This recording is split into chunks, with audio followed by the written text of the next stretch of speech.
नमस्कार, मैं हूँ आपके साथ कंचन मिश्रा। अपडेट मीडिया 24x7 में आप सभी का स्वागत है। अपडेट मीडिया 24x7 के समस्त परिवार की ओर से आप सभी को गणतंत्र दिवस की बहुत बहुत शुभकामनाएं।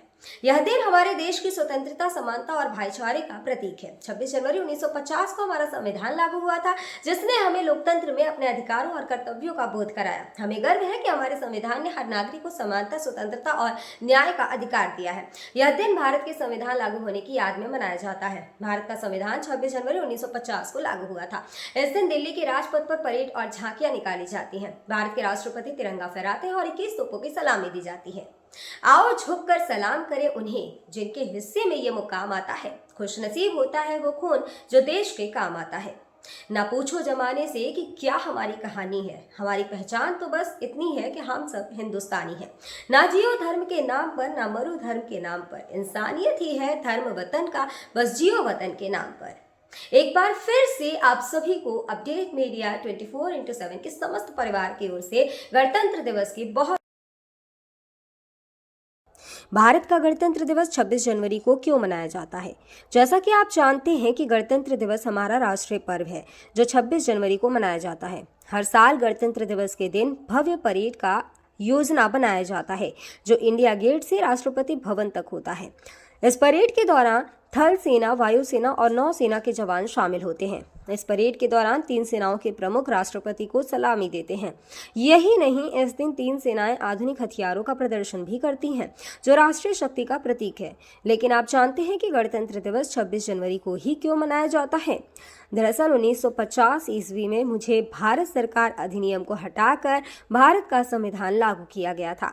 संविधान को लागू करने के लिए 26 जनवरी का दिन इसलिए चुना गया क्योंकि साल 1929 में दिसंबर में लाहौर में भारतीय राष्ट्रीय कांग्रेस का अधिवेशन पंडित जवाहरलाल नेहरू की अध्यक्षता में हुआ था।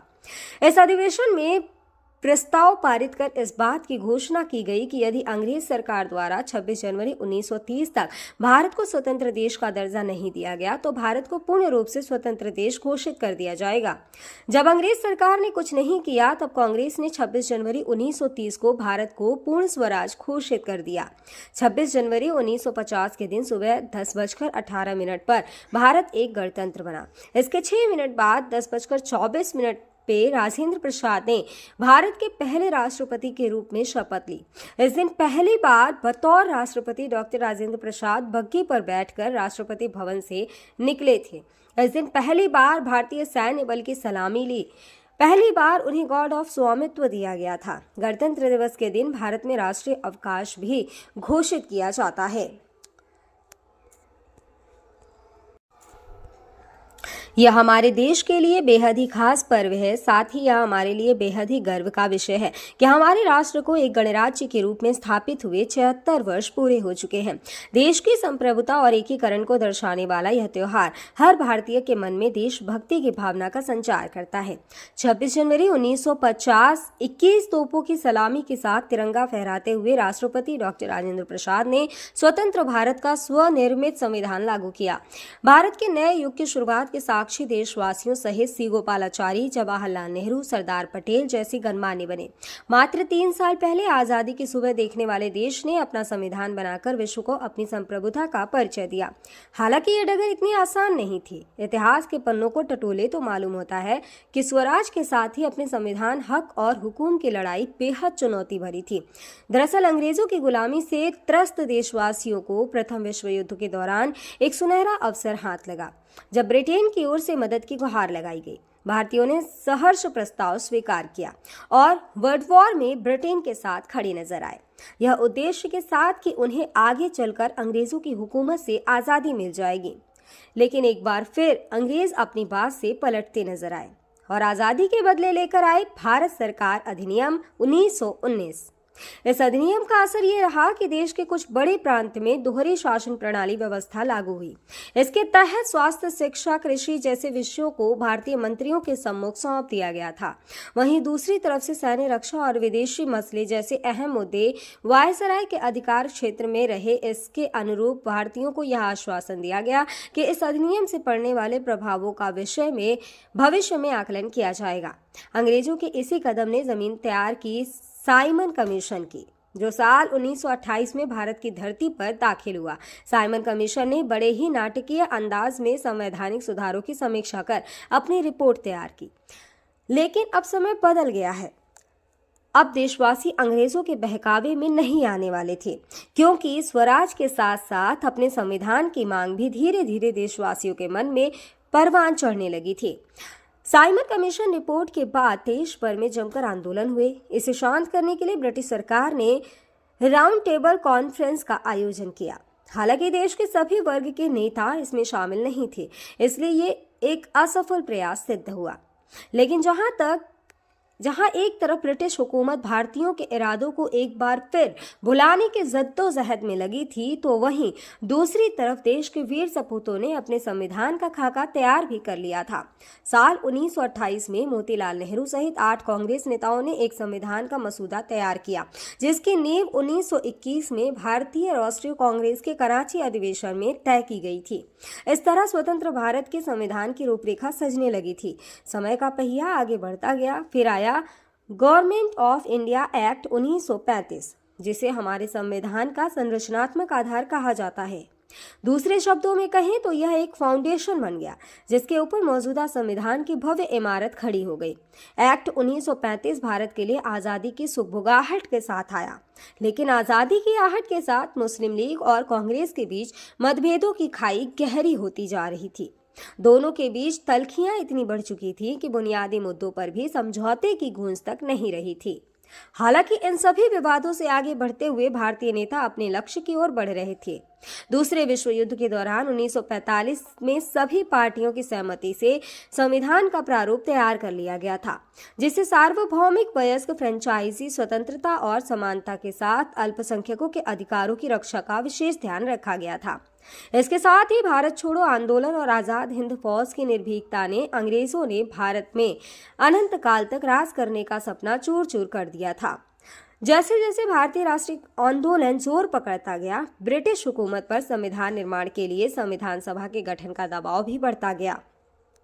इस गहमा गहमी के बीच आखिरकार 9 दिसंबर 1946 में नई दिल्ली के संवैधानिक हॉल में संविधान सभा की पहली बैठक हुई, जिसमें महात्मा गांधी को छोड़कर उस वक्त के राष्ट्रीय आंदोलन से जुड़ी करीब हर बड़ी शख्सियत शामिल थी, जिसका मुस्लिम लीग ने भारत को 2 हिस्सों में बांटे नए मुल्क पाकिस्तान की मांग को लेकर बैठक का बहिष्कार किया।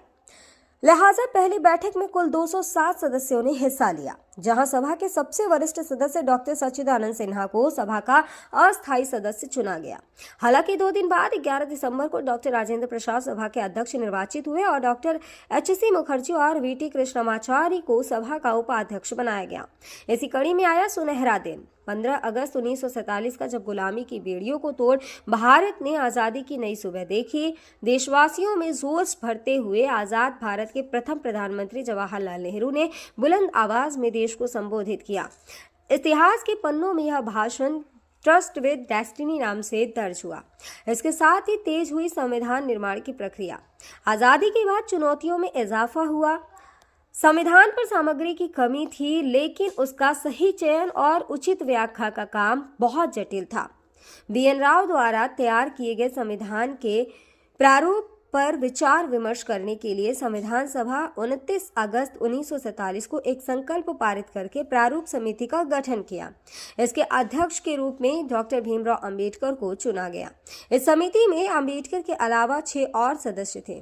संविधान निर्माण के दौरान कई अहम फैसले लिए गए, जिसके राष्ट्रमंडल के समूह में भारत की सदस्यता, राष्ट्रध्वज का चयन, साथ ही राष्ट्रगान और राष्ट्रनीति का चुनाव शामिल था। यहाँ दिलचस्प बात यह है कि संविधान में सबसे पहले नंबर पर आने वाली उद्देशिका सबसे अंत में पारित हुई। संविधान अगर राजनीतिक असंवैधानिक दस्तावेज है, तो पीएमएल एक ग्रंथ को दार्शनिक नजरिया प्रदान करती है। डॉक्टर भीमराव अंबेडकर की अगुवाई में संविधान निर्माताओं ने 60 देशों के संविधानों का अध्ययन किया। 4 नवंबर 1948 को संविधान का अंतिम प्रारूप पेश किया। संविधान तैयार करने के बाद मुश्किल खड़ी हुई कि इसे सुंदर अक्षरों में पिरोकर कैसे संजोया जाए। इस उधेड़-बुन के बीच प्रेम बिहारी नारायण रायजादा का नाम सामने आया, जो कि अपने दौर के सबसे विख्यात कैलीग्राफर थे। उसके बाद भारत का संविधान प्रेम बिहारी नारायण रायजादा सुलेख फॉन्ट में लिखा गया। उसके प्रत्येक पृष्ठ को नंदलाल बोस के मार्गदर्शन में शांति निकेतन के कलाकारों द्वारा अलंकृत किया गया। इस तरह कुल 2 साल 11 महीने और 18 दिनों में विश्व के सबसे बड़े लोकतंत्र का स्वनिर्मित संविधान बनकर तैयार हुआ। आधिकारिक तौर पर 26 नवंबर 1949 को संविधान को पारित किया गया, जिस पर संविधान समिति के 15 महिलाओं सहित 284 सदस्यों ने हस्ताक्षर किए। वहीं संविधान लागू करने के लिए 26 नवंबर को चुना गया, क्योंकि 26 जनवरी 1930 को भारतीय कांग्रेस के लाहौर अधिवेशन में पूर्ण स्वराज का प्रस्ताव रखा गया था। इतिहास में इसे प्रथम स्वतंत्रता दिवस के रूप में भी जाना जाता है। यही कारण है संविधान लागू करने के लिए भारत के प्रथम स्वतंत्रता दिवस यानी 26 जनवरी को चुना गया। 26 जनवरी 1950 दिल्ली की सर्दी को देशभक्ति मात दे रही थी, जब राजगोपालाचारी ने अपने शब्दों में भारत को संप्रभु लोकतांत्रिक गणतंत्र घोषित किया। इसके बाद डॉक्टर राजेंद्र प्रसाद को भारत के पहले राष्ट्रपति की शपथ दिलाई गई। उसके बाद सार्वजनिक समारोह की शुरुआत हुई, जिसमें राष्ट्रपति डॉक्टर राजेंद्र प्रसाद और मुख्य अतिथि इंडोनेशिया के अध्यक्ष सुकर्नो हुए और मुख्य अतिथि इंडोनेशिया के अध्यक्ष सुकर्नो भी शामिल हुए। इसी तरह दिनांक 26 जनवरी 1950 इतिहास के पन्नों में स्वर्णिम अक्षरों में दर्ज हो गया। ग्राम लखनपुर, ब्लॉक चोलापुर, जनपद बनारस, प्रधान लालती देवी की ओर से समस्त गांववासियों, नगरवासियों और देशवासियों को गणतंत्र दिवस की बहुत बहुत शुभकामनाएं। और साथ ही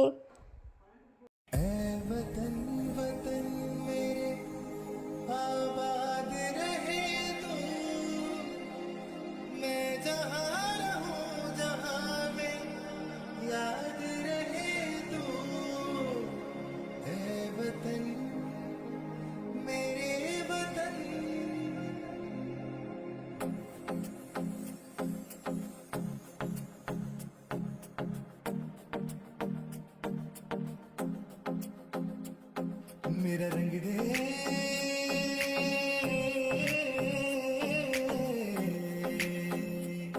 मेरा रंग दे बसंती चोला, माए रंग दे, मेरा रंग दे बसंती चोला, माए रंग दे, मेरा रंग दे बसंती चोला, रंग दे। भारत में एक और बीमारी ने दस्तक दे दी है। ये बीमारी है HMPV। चीन के बाद अब भारत में भी HMPV ने दस्तक दे दी है। भारत में HMPV के 2 केसेस मिले हैं, जिसके बाद लोगों के मन में डर और सवाल पैदा हो गए हैं। सवाल ये कि HMPV वायरस क्या है, HMPV वायरस के लक्षण क्या है, HMPV वायरस से कैसे करें बचाव, और क्या HMPV कोई नया वायरस है? अगर आपके मन में भी ये सवाल है तो यहाँ आपको हर सवाल के जवाब मिल जाएंगे। चीन में ह्यूमन मेटान्यूमो वायरस की वजह से वायरल बुखार श्वसन संक्रमण के बड़े मामले सामने आ रहे हैं। कर्नाटक में 2 मामले सामने आए हैं, जिनमें बेंगलुरु में भी 8 महीने की बच्ची में इस वायरस के संक्रमण का मामला सामने आया है। अब सवाल ये है कि आखिर HMPV क्या है? HMPV यानी ह्यूमन मेटान्यूमो वायरस एक श्वसन वायरस है जो फ्लू जैसे लक्षण पैदा करता है। अब निचले और ऊपरी श्वसन संक्रमण जैसे सर्दी का कारण बनता है। यह एक मौसमी बीमारी है जो आमतौर पर सर्दियों और शुरुआती वसंत में होती है, जो RSV यानी रेस्पिरेटरी सिंसिटियल वायरस और फ्लू के समान होते हैं। इससे बचाव के लिए HMPV आमतौर पर बच्चों में ही डिटेक्ट होता है। सभी फ्लू सैंपल में से 0.7% में HMPV होते हैं। इसके लक्षण है कि HMPV वायरस को ह्यूमन मेटान्यूमो वायरस या ह्यूमो वायरस कहते हैं, जिसके लक्षण काफ़ी हद तक सामान्य सर्दी जुकाम के समान होते हैं। सामान्य मामलों में यह खांसी या गले में घरघराहट, नाक बहने या गले में खराश का कारण बनता है। छोटे बच्चों या बुजुर्गों में HMPV का संक्रमण गंभीर हो सकता है। कमज़ोर ह्यूमन सिस्टम वाले लोगों में भी ये वायरस गंभीर बीमारी का कारण बन सकता है। कहा जा रहा है कि इस वायरस से संक्रमित मरीजों में सांस लेने में दिक्कत और फ्लू जैसे लक्षण दिखाई दे रहे हैं। इसके इलाज के लिए ज़रूरी है कि इसमें सबसे ज़रूरी होता है कि अगर आपको HMPV के होने का संदेह होता है या इस तरह के कोई लक्षण आपको नज़र आते हैं तो बिना डॉक्टर के सलाह के कोई भी एंटीवायरल दवाओं का इस्तेमाल ना करें। सांस की बीमारी से जुड़े एक्सपर्ट ने लोगों को मानव मेटान्यूमो वायरस से लड़ने के लिए एंटीवायरल दवाओं का आंख बंद कर उपयोग न करने की सलाह दी है। ऐसे में सावधानी बरतें और बिना डॉक्टर के सलाह के कोई भी दवा न लें। फिलहाल इसका कोई टीका अब तक नहीं है। इसके लक्षण जैसा हम पहले ही बता चुके हैं कि सर्दी जुकाम होते हैं। 2023 में England, Britain, Finland, Australia, Canada, America और चीन में HMPV का पता चला था।